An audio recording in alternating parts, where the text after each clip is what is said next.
Segundo bloque de Economía de Bolsillo y Mario, tenemos una invitada muy importante para nosotros. Es un placer tener a la licenciada Roxana Lax, magíster en Sociología. ¿Cómo te va? Bienvenida, gracias. Muchas gracias Bienvenida, por la invitación. Roxana. Muchas gracias. Muchísimas gracias. Bueno, para hablar, yo voy a decir una sola palabra que duele, es una palabra que duele. Duele en el mundo, duele en nuestra América Latina, duele en nuestro país y duele en nuestra provincia. Pobreza. Pobreza. ¿Qué podemos hablar de la pobreza que no se haya hablado y qué se puede hacer para terminar con... ¿Se puede terminar la pobreza? Bueno, primero tenemos que entender bien de qué se trata la pobreza y de qué hablamos cuando hablamos de pobreza. Pobre es el que no tiene posibilidades de desarrollar una situación de bienestar, el que no tiene capacidades para lograr un bienestar.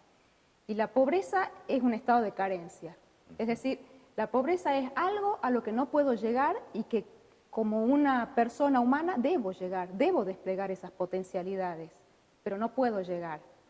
La pobreza hoy hay que medirla, sí o sí la tenemos que medir. Y ahí entra un gran dilema, ¿cómo medir la pobreza? Claro, ¿cómo medís la pobreza? ¿Cómo se mide? Pobreza? A mí cuando me dicen, para no ser pobre o para no caer en la famosa línea de pobreza, un argentino necesita... Claro, te ponen un valor. Sí. Y vos por ahí mirás y decís, che, yo no llegué a ese valor, pero yo sin embargo tengo agua, tengo electricidad, cosas que otra gente no tiene y es pobre. No entiendo por ahí cómo se mide difícil. eso. Hay un economista muy conocido, que es actual, se llama Amartya Sen, es hindú, que ha sido premio Nobel de Economía, y él ha planteado que la pobreza es multidimensional, es decir, que si uno la mide en un solo factor, en este caso, que tiene que ver con los ingresos monetarios, nos estamos quedando cortos midiendo pobreza. Pero hay, sin embargo, otros autores que plantean que el ingreso monetario es una buena herramienta, lo suficientemente válida como para poder medir la pobreza. De cualquier manera hay que medirla. Los países, prácticamente todos los países del mundo, miden la pobreza. ¿Para qué la medimos a la pobreza? Porque en base a eso hay que determinar políticas públicas, hay que determinar proyecciones en las economías de los países. Bien. Entonces, sí o sí, hay que medirla. En la Argentina, nosotros hemos tomado ya hace mucho tiempo la metodología de la línea de pobreza. La línea de pobreza es esa línea que todos conocemos que divide de alguna manera a la población en dos, que quienes no llegan a cubrir esa línea de pobreza y están por debajo son pobres, y los que están por arriba no son pobres. Bien. ¿Sí?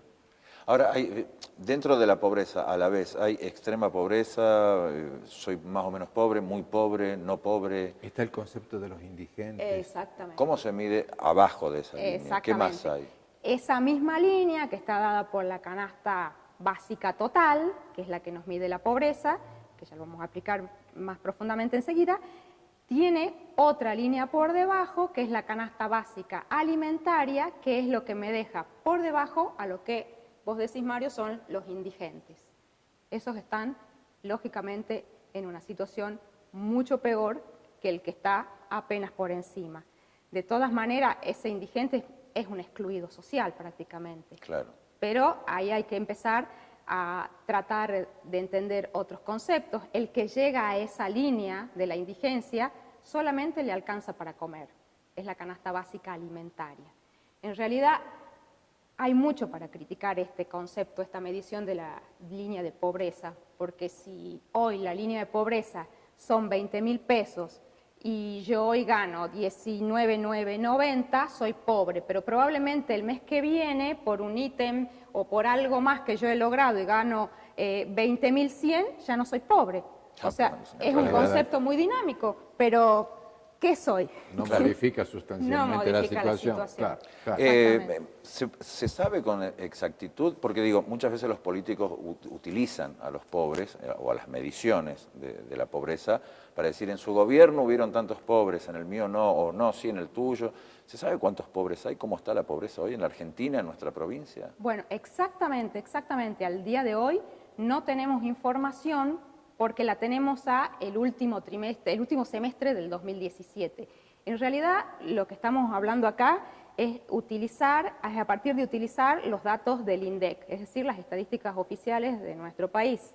Existen varias instituciones que miden la pobreza, pero nosotros, digamos, de alguna manera, como para tener una coherencia en un análisis, utilizamos la del INDEC. En realidad, en este momento, nosotros estaríamos sí podemos hacer una aproximación en un 40% de la población que gana alrededor de menos de 20.000 pesos.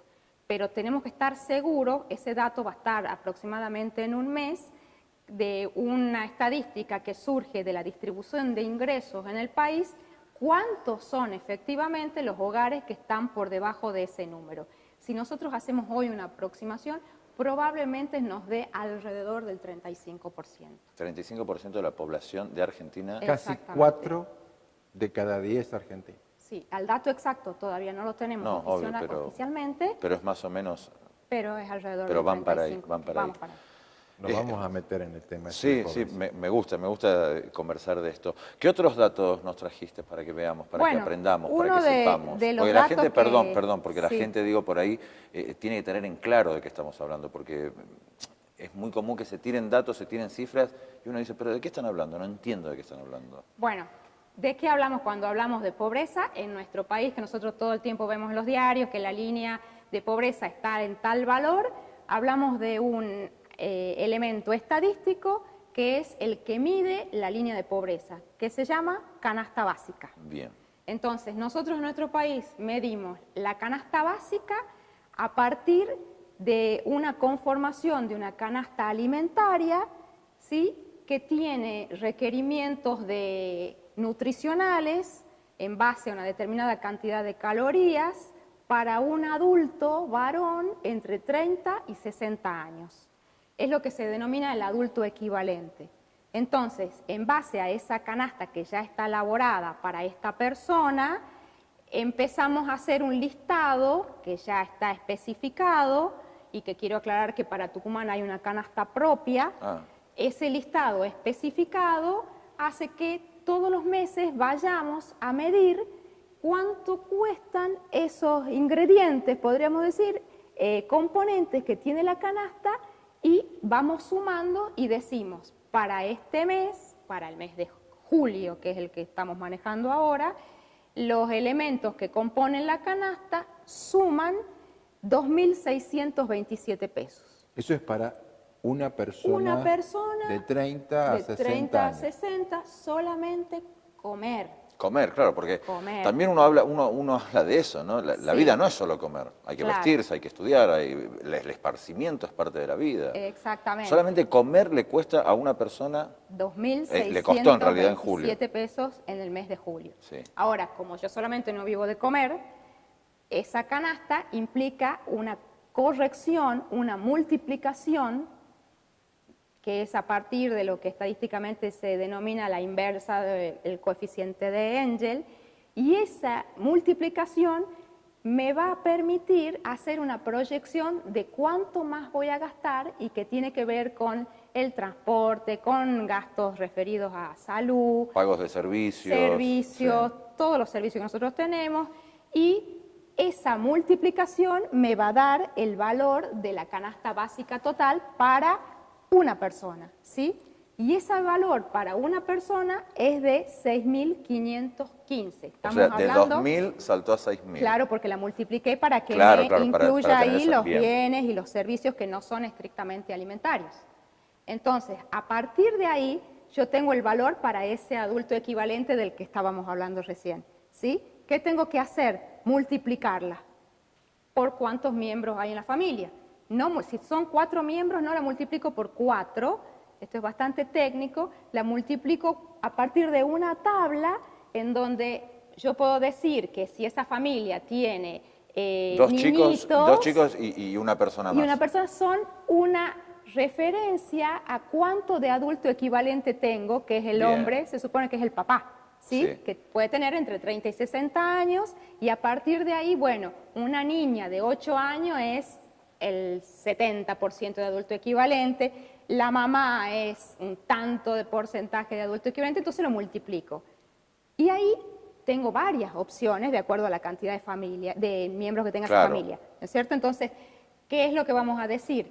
Si esa familia es una familia tipo que tiene 4 personas, madre, padre y 2 niños en edad escolar, esa canasta se multiplicó y llega a 20.134 pesos para provincia de Buenos Aires. Para provincia de Buenos Aires. Y como en Tucumán tenemos la suerte de que también está medida, es alrededor de 17.615 pesos. Es un poco menor. Todavía es un poco más barato vivir en Tucumán que en Buenos Aires. Todavía. Sí. Todavía son podemos. Distintos. Y Tucumán tiene la característica de que esa canasta es un poco diferenciada en cuanto a sus elementos de la que hay a nivel nacional. Ah, se diferencian también. Sí, tiene algunas cosas. ¿Todas las provincias hacen esas diferencias o solo...? Tucumán lo hace. Algunas provincias también, otras directamente el Toman INDEC el valor hace una nacional y regionalización de la canasta. Perfecto. ¿Te quedó algo más? Porque estamos así de tiempo y te queremos volver a invitar. Queremos seguir hablando de esto. Por ahora esperamos que quede claro. Lo que sí me gustaría tener en cuenta que esta canasta se ha incrementado al mismo valor del año pasado en este mismo mes, un 34%. ¿Sí? De julio del 2017 a julio del 2018. En un 34%. Y para Tucumán, aún teniendo en cuenta que es un poquito menor, se incrementó en más de un 34%. En un 34 aproximadamente 0,8%. Y desde el mes de diciembre, o sea, desde principio de año, se ha incrementado un 20% a nivel nacional y un 22% a nivel provincial. Estamos hablando y hablamos de lo que tiene que ver con la pobreza y esa canasta que nos explicaba muy bien Roxana cada vez se va haciendo más grande, no en productos, en precio, que es lo que duele. Licenciada, muchísimas gracias. En serio. Te vamos a invitar de nuevo, ¿no? Un gusto. Te vamos a invitar de nuevo. Bueno, muchas gracias. Vamos a una pausa, la última en Economía de Bolsillo, ya venimos.